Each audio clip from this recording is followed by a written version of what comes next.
अगर दोस्तों भारत में सबसे ज्यादा कोई चीज देखी जाती है तो वह है क्रिकेट। यहाँ पर बच्चे से लेकर बूढ़े तक हर कोई क्रिकेट देखना पसंद करता है, क्योंकि इस खेल में मनोरंजन से लेकर दिल की धड़कनें रोकने वाले मैच भी देखने के लिए मिलते हैं। खेल की आखिरी गेंद तक कोई नहीं बता सकता कि कौन सी टीम विजेता होगी, और कई मैचों में तो फैंस अपने नाखून चबाने को मजबूर हो जाते हैं। तो आइए आज जानते हैं भारतीय टीम के कुछ ऐसे मैचों के बारे में जिसने फैंस को नाखून चबाने पर मजबूर कर दिया।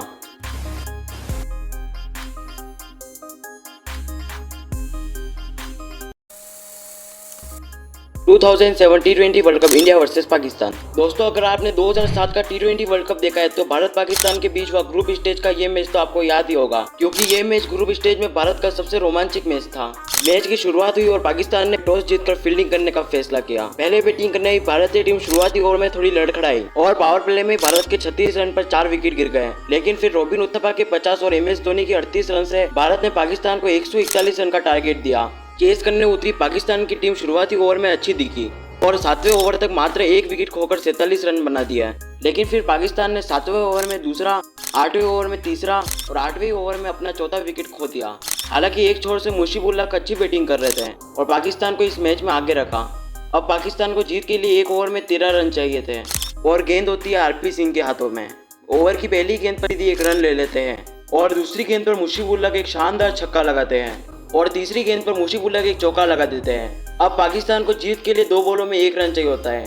ओवर की 5वीं गेंद डॉट हो जाती है। आखिरी गेंद पर मुशीबुल्लाह उथप्पा के हाथों रन आउट हो जाते हैं और ये मैच टाई हो जाता है। हालांकि फिर भारत इस मैच को बोल्ड आउट के तहत जीत जाता है। नंबर 3, 2016 टी20 world cup India versus Bangladesh. दोस्तों ये मैच बांग्लादेश को अभी भी किसी बुरे सपने की तरह याद होगा, क्योंकि इस मैच में बांग्लादेश लगभग जीत चुका था, लेकिन अपनी कुछ गलतियों के कारण बांग्लादेश को ये मैच गंवाना पड़ा। मैच की शुरुआत हुई और बांग्लादेश ने टॉस जीतकर पहले फील्डिंग करने का फैसला किया। पहले बैटिंग करने की भारतीय टीम शुरुआती ओवर में अच्छी दिखी और पावर प्ले के अंदर ही 44 रन बना दिया, लेकिन पावर प्ले की आखिरी गेंद पर रोहित शर्मा आउट हो गए और उसके अगले ही ओवर में शिखर धवन भी चलते बने। फिर बैटिंग करने आए विराट कोहली ने 24 गेंदों में 24 रनों की एक बेहतरीन पारी खेली, लेकिन विराट कोहली के आउट होने के बाद भारतीय टीम की तरफ से सुरेश रैना के अलावा कोई भी बड़ी पारी नहीं खेल पाया। हालांकि सुरेश रैना की 30 रनों की एक अच्छी पारी के कारण भारत ने बांग्लादेश को 147 रन का टारगेट दिया।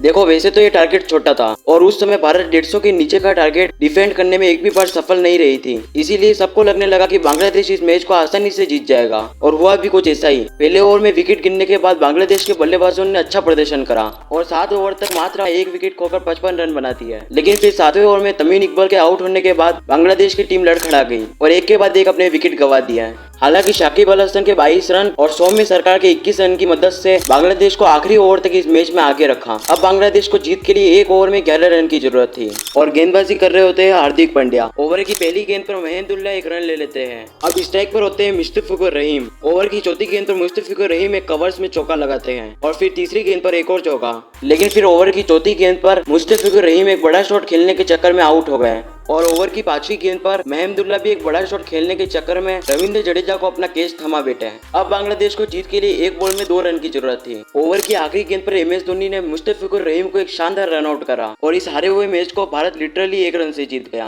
Number 2, India versus New Zealand. दोस्तों 29 जनवरी 2020 को इंडिया वर्सेस न्यूजीलैंड के बीच खेला गया बायलैटरल सीरीज का ये मैच अभी भी रोहित शर्मा की वजह से याद किया जाता है। मगर क्यों? तो आइए जानते हैं। मैच की शुरुआत हुई और न्यूजीलैंड ने टॉस जीतकर पहले फील्डिंग करने का फैसला किया। पहले बैटिंग करने उतरी भारतीय टीम को रोहित शर्मा और KL राहुल ने मिलकर अच्छी शुरुआत दी और 8वें ओवर तक बिना कोई विकेट खोए 89 रन बना दिया, लेकिन फिर 8वें ओवर में KL राहुल और 10वें ओवर में रोहित शर्मा के आउट होते ही भारत की पारी लड़खड़ा गई और विराट कोहली के अलावा कोई भी बड़ी पारी नहीं खेल पाया। हालांकि रोहित के 65, राहुल के 27 और विराट के 38 के चलते भारत ने न्यूजीलैंड को 179 रनों का लक्ष्य दिया। रन चेज करने उतरी न्यूजीलैंड की टीम शुरुआती ओवर में भले ही अच्छी दिखी हो, लेकिन 5वें ओवर में मार्टिन कप्तिल का विकेट गिरने के बाद न्यूजीलैंड की टीम लड़खड़ा गई। जहां एक छोर से केन विलियमसन एक अच्छी पारी खेल रहे थे, वहीं दूसरे छोर पर न्यूजीलैंड के खिलाड़ी एक के बाद एक अपना विकेट गंवाए जा रहे थे। हालांकि केन विलियमसन के 48 गेंदों में 95 रनों की पारी के कारण न्यूजीलैंड भी 179 रन ही बना सकी और ये मैच ड्रॉ हो गया। सुपर ओवर में पहले बैटिंग करते हुए न्यूजीलैंड की टीम ने 70 रन बनाए और भारत को 18 रनों का लक्ष्य दिया। भारत की तरफ से सुपर ओवर में बैटिंग करने आए रोहित शर्मा और KL राहुल। ओवर की पहली गेंद पर रोहित शर्मा भागकर 2 रन ले लेते हैं। ओवर की दूसरी गेंद पर रोहित शर्मा 1 रन लेकर KL राहुल को स्ट्राइक देते हैं। ओवर की तीसरी गेंद पर KL राहुल एक चौका लगा देते हैं और उसकी अगली गेंद पर 1 रन ले लिया। अब भारत को जीत के लिए 2 बॉलों में 10 रन की जरूरत होती है और स्ट्राइक पर थे रोहित शर्मा। रोहित शर्मा आखिरी 2 गेंदों में लगातार 2 छक्के लगाकर भारत को बायलैटरल सीरीज का ये मैच जीता देते हैं।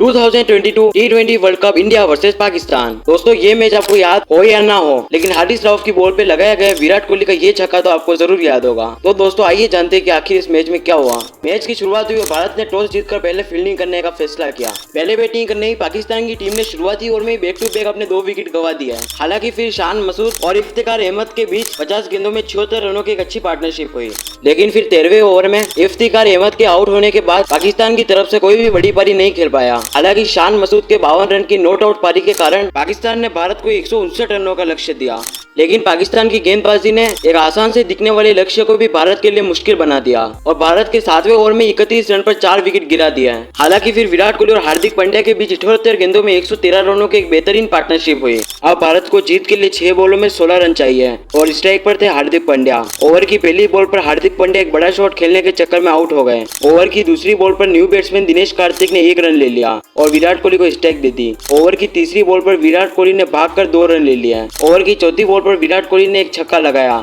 और वो 9 बॉल हो जाती है। फ्री हिट पर विराट कोहली भागकर 3 रन ले लेते हैं। ओवर की 5वीं गेंद पर दिनेश कार्तिक स्टंप आउट हो जाते हैं। अब भारत को जीत के लिए 1 बॉल में 2 रन की जरूरत थी और स्ट्राइक पर थे रविचंद्रन अश्विन। ओवर की आखिरी गेंद रविचंद्रन अश्विन ने अपनी समझदारी दिखाकर वाइड छोड़ दी। अब भारत को जीत के लिए 1 बॉल में 2 रन की जरूरत थी। ओवर की आखिरी गेंद पर रविचंद्रन अश्विन ने एक चौका लगाया और भारत ये मैच जीत गया। तो दोस्तों ये थे भारत के कुछ रोमांचक मैच। अगर आपको ये वीडियो अच्छी लगी हो तो इसे एक लाइक और चैनल को सब्सक्राइब कर दीजिएगा ताकि आप तक ऐसी वीडियो और आ सके।